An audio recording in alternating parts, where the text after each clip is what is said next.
we've got a baseboard, the first baseboard of the layout. If you want to see how I built this, then watch this video. Hello everybody, welcome back. My name's Jace. This channel is about my journey to try and build a dream N-gauge layout, ultimately in the loft. But for now, I'm starting the first module of that layout here in this little room that I'm going to use to do the bulk of the work and then take it up. So I'm literally at the very beginning of module 1. So I'm going to get the camera and show you where things are hopefully going to be and how I've got to this point. So to start with, I used any rail to design the whole layout, but individual parts of the layout as well that would fit onto a board that is 1500 millimeters long and 550 millimeters wide. And those measurements are quite crucial because that's the largest board I can get through my loft hatch. This board has got to yet have a frame built underneath it. I've just laid it here so I can put some track on it and see how the plan's going to work. The frame is going to have to be 110 millimeters deep to accommodate the turntable that I made. This part of the layout at the front, as you've seen on the track plan, is water. This is the sea. This is a dock, sort of a harbour scene. And what I've done is I've marked on the board the parts that I've got to cut out. You might not be able to see it on camera, but the lines are there. And what will happen then is the piece that I cut out as the water will be 20 millimeters lower than this piece with the track on it to obviously give me a wharf, a harbour wall. So off the turntable we will have hopefully 4 or 5 lines to house steam engines and another line to a refueling point for diesel engines. Coming off this way will be a line for the steam engines to take on coal and water, etc. So on this section we're going to have a station platform along here, and this line will come along and join up to the turntable. This line running parallel is a freight line. So the station only has one platform, but there's 2 lines, and the second line is for freight trains to arrive or be assembled on, and then the shunter takes over and pulls these trains apart and then moves them into these sidings. So the first siding will be for coal, this here, and that will go across along the dock. And this piece of paper that you saw earlier on the clip represents a coastal freighter. These 2 lines will be for general goods, so there'll be a goods shed here.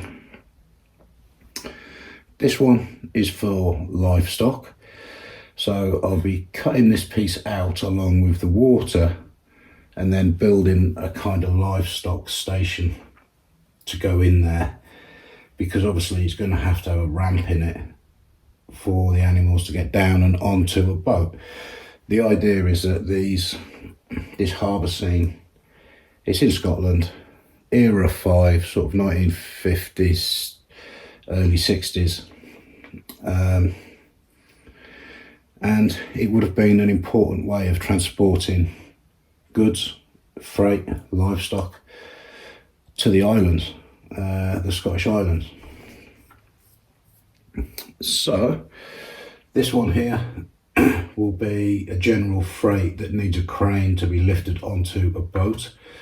So this represents a coastal puffer, and this line as well. So generally open wagons or flat wagons in here with heavy goods that would be craned onto a coastal puffer. And then this section This would be a fish, so fish trucks, fish wagons on here, and these represent fishing boats in harbour with a quayside, and they're unloading their fish and getting it on the vans, refrigerated vans, or insulated vans, sorry, in the 50s, to be taken away to the next town.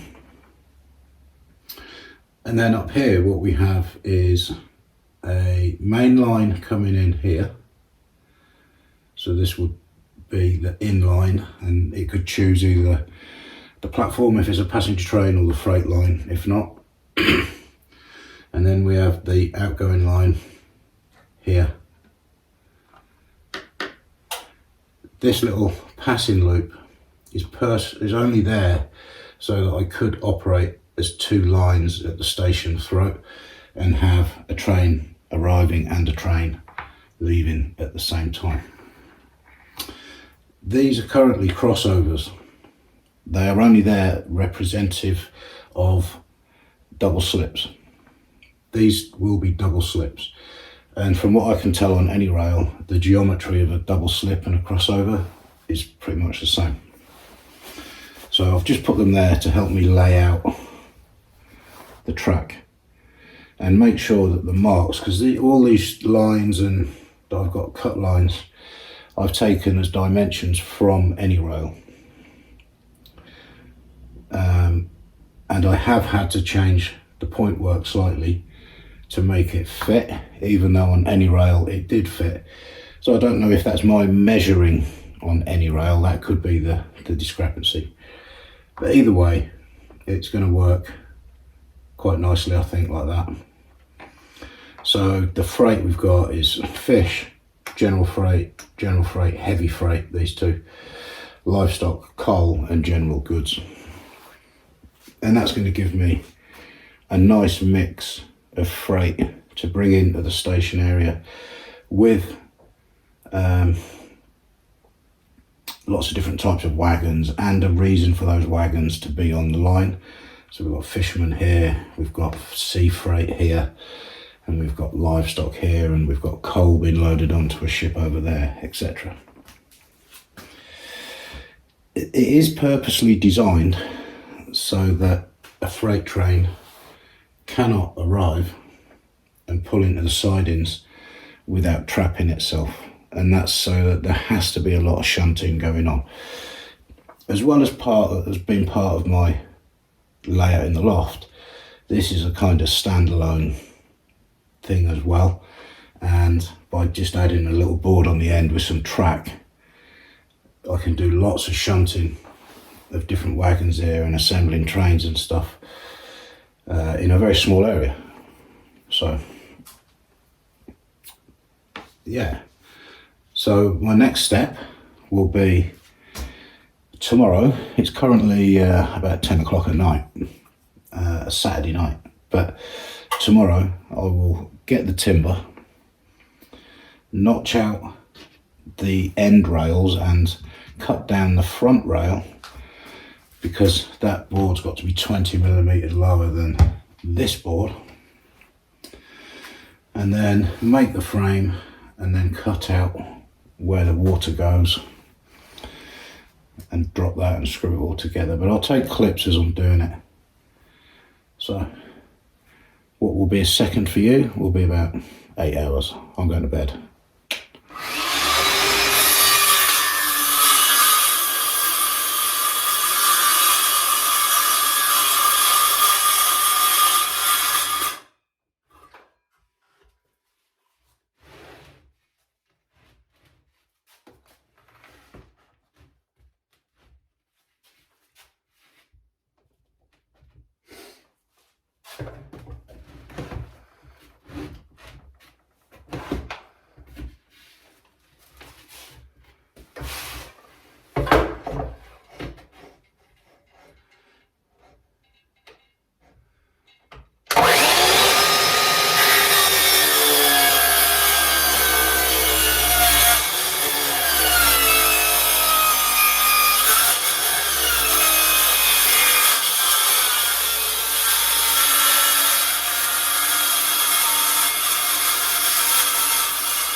Okay, that's water effectively.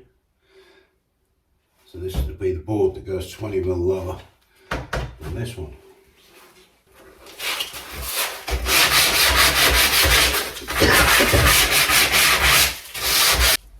Okay, so I've got my pieces cut to length anyway. So that's exactly now 1500 if these two are screwed together. Now, like I said earlier, the water is going to be 20mm lower than the top of the baseboard. So I've got to notch out the ends of these, take them down 20mm, and I've got to cut this down to 20mm too. That's my outer frame cut. Obviously this should be level at the end here. I'm not going to put any more framing in yet until I get the turntable in and work out where things are going to go, and then I will add some extra buttons.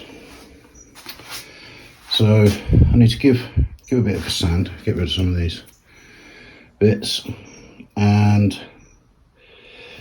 glue and screw these together.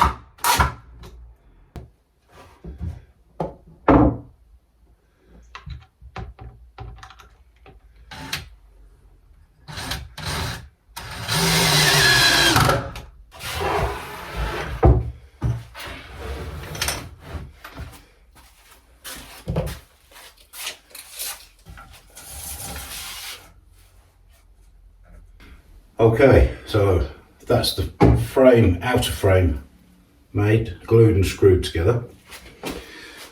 As you can see now, we've got this height difference of 20mm for the water, which, having looked online, that seems to be about the height of the wharf walling that you can buy. I might try and make my own, I don't know, but so that's that. These need to be screwed down now to the base, so I'm going to run a series of holes around, get those screwed down, and then I'm going to cut some strips of 10mm ply. It's actually 9.5, I think, and they're going to go here all the way around, glued and tacked into this, and then from underneath into the water board, if you like, and then that's going to really stiffen it all up, and then we'll turn it over and have a look and maybe put a batten in along there somewhere to hold up this front edge of the water.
some strips, and I did them on just a little tiny table saw that I've got down the shed, just to try and get them a bit more accurate, but it's not the best.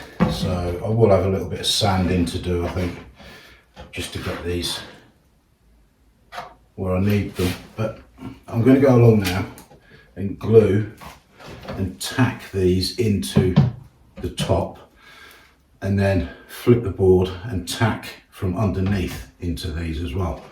So I've got quite a lot of cutting to do to make this fit, and this line here is curved, and I had to do that to get the track to fit, and I'm not going to be able to do that out of 10mm, but I do have a bit of 6mm that I can use for that. So I'm going to get these tacks on, and to do that, all I'm going to do is glue, and then on the bottom edge as well,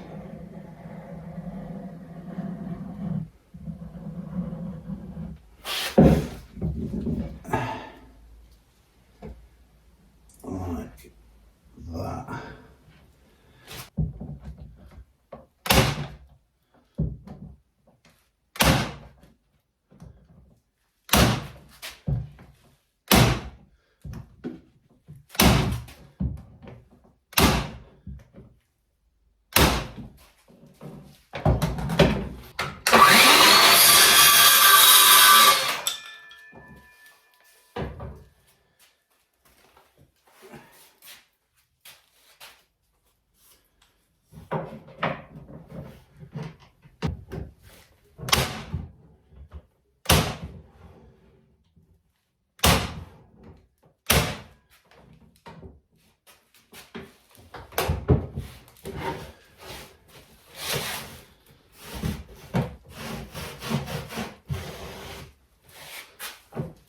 Some of these need knocking in a bit further, the gun won't quite fire them in.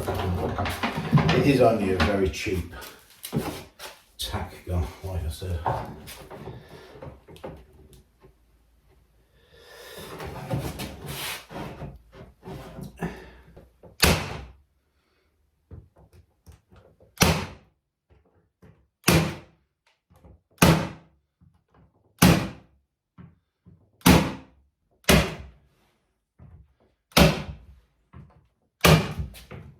So that's the strips on, apart from that bit which I need to cut out a piece of 6mm. I've nailed from underneath, or pinned.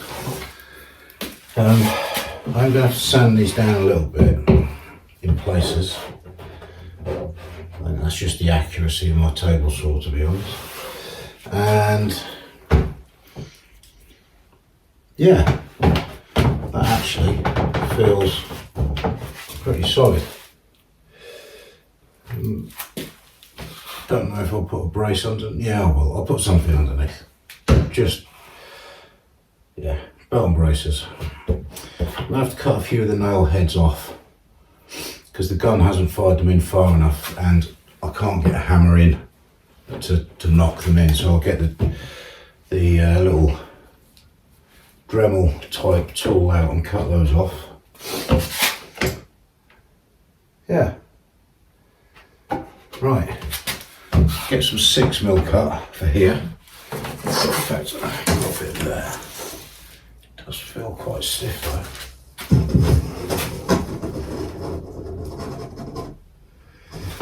I might struggle. I don't know, I'll cut a piece anyway. We'll see. Okay, so that's sanded back a bit. Bits of filler I'm just letting dry before I just round these corners off and what have you. I've put a batten in underneath this line that runs all the way along and then there. So there's a batten under there. It's a bit of, I think it's probably 1.5 by 3/4 or something. And then I've screwed into that from the top. So that's reinforced that. Now I've got to get the turntable in that I made. So X marks the spot. I'm going to offer that up, cut out the square and see where we go.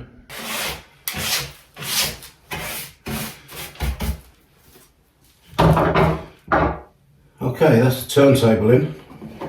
It needs coming up about 3 or 4 mil.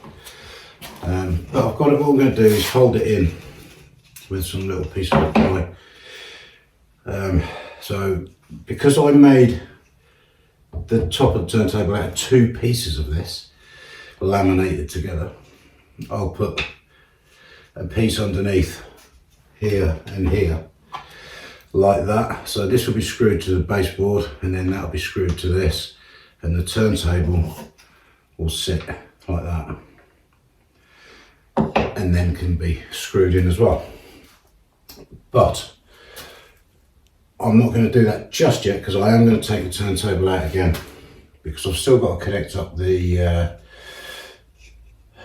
power supply to the rails. So if you watch the video, you know it's going through a slip ring. I've still got to solder those up. So that's what they're for. There's my baseboard. Really pleased with it, to be fair. So this bit will be the livestock sort of platform. That will be water in here with a boat in there, fishing harbour here, and then coal and stuff being loaded up over there. Actually got a baseboard. That's progress. So next week I can start thinking about getting some track down. It's absolutely brilliant. So thank you very much for watching. I hope you've enjoyed the video. If you have, please give it the thumbs up. And if you haven't subscribed, please do. It's free. And if you click the bell icon and then all, you'll be notified the next time I upload a video, and then you'll be able to follow the progress of this little layout. Thanks very much. I'll see you next time.